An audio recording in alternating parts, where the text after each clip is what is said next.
Hello friends, P is ಕಿಚನ್ಗೆ ತಮಗೆಲ್ಲರಿಗೂ ಸ್ವಾಗತ. ಕರಿಬೇವು ಹೆಲ್ತ್ಗೆ ಭಾಳ ಒಳ್ಳೆಯದು ಅಂತ ಎಲ್ಲರಿಗೂ ಗೊತ್ತು. ಹೀಗಾಗಿ ನಾವು ಎಲ್ಲ ಒಗ್ಗರಣೆ ಒಳಗೂ ಕರಿಬೇವು ಯೂಸ್ ಮಾಡ್ದೇವೆ. ಆದರೂ ಕರಿಬೇವು ಒಬ್ಬೊಬ್ಬರಿಗೆ ಇಷ್ಟ ಆಗಂಗಿಲ್ಲ. ಸೊ ಊಟದಾಗ ಕರಿಬೇವು ಬಂತಂದ್ರೆ ಸೈಡ್ಗೆ ತೆಗೆದಿಡ್ತಾರೆ. ಆ ಹೆಲ್ದಿಯಾಗಿರೋ ಕರಿಬೇವನ್ನ ಎಲ್ಲರೂ ತಿನ್ನಬೇಕು. ಆ ರೀತಿ ಒಂದು ರೆಸಿಪಿ ಮಾಡೋಣ ಅಂತ ಇವತ್ತು.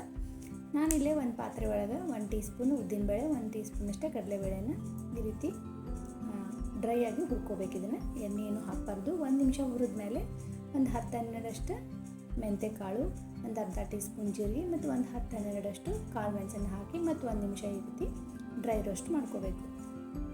ಮೆಂತೆಕಾಳಿಂದ ಘಮ ಬರೋಕ್ಕೆ ಸ್ಟಾರ್ಟ್ ಆದಮೇಲೆ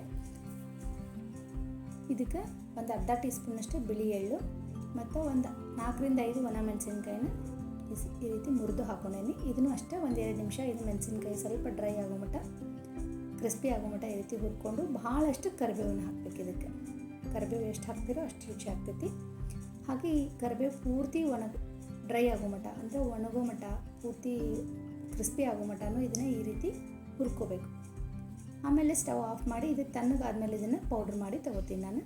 ಆಮೇಲೆ ಇಲ್ಲಿ ಒಗ್ಗರಣೆಗೆ ಒಂದು ಸ್ವಲ್ಪ ಸಾಸಿವೆ, ಉದ್ದಿನಬೇಳೆ, ಕಡಲೆಬೇಳೆ ಹಾಕಿ ಉದ್ದಿನಬೇಳೆ ಕಡಲೆಬೇಳೆ ಸ್ವಲ್ಪ ಕೆಂಪಗಾಗೋ ಮಟ್ಟ ಫ್ರೈ ಮಾಡಿ, ಆಮೇಲೆ ಇದಕ್ಕೆ ಒಂದು ಸ್ವಲ್ಪ ಇಂಗು, ಒಂದು ಒಣ ಮೆಣಸಿನ್ಕಾಯಿ, ಸ್ವಲ್ಪ ಶೇಂಗಾ ಮತ್ತು ಸ್ವಲ್ಪ ಗೋಡಂಬಿನ ಹಾಕಿ ಶೇಂಗಾ ಮತ್ತು ಗೋಡಂಬಿ ಕೆಂಪಗಾಗೋ ಮಟ್ಟ ಇದನ್ನು ಫ್ರೈ ಮಾಡ್ಕೊತೀನಿ.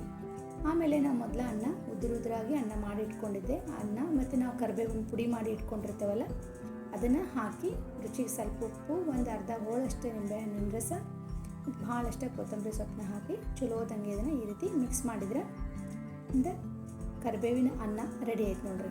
ಇದ್ರಾಗ ಕರಿಬೇವು ಹಾಕೇವಿ ಅಂತನ ಗೊತ್ತಾಗಂಗಿಲ್ಲ ಮತ್ತು ಭಾಳ ರುಚಿಯಾಗಿರ್ತೈತಿ. ಇದನ್ನು ನಮ್ಮ ಲಂಚ್ ಬಾಕ್ಸಿಗೆ ಇಲ್ಲ ಅಂದರೆ ಎಲ್ಲರೇ ನಾವು ಟ್ರಾವೆಲ್ ಮಾಡೋ ಮುಂದೂ ಮಾಡಿ ತೊಗೊಂಡು ಹೋಗ್ಬೋದು. ಭಾಳ ರುಚಿಯಾಗಿರ್ತೈತಿ ತಿನ್ನೋಕೆ. ಮತ್ತು ಇದನ್ನು ನಾವು ಪೌಡ್ರ್ ಒಂದ್ಸರಿ ಮಾಡಿ 8 ದಿನದೊಳಗೂ ಸ್ಟೋರ್ ಮಾಡಿ ಇಟ್ಕೋಬೋದು.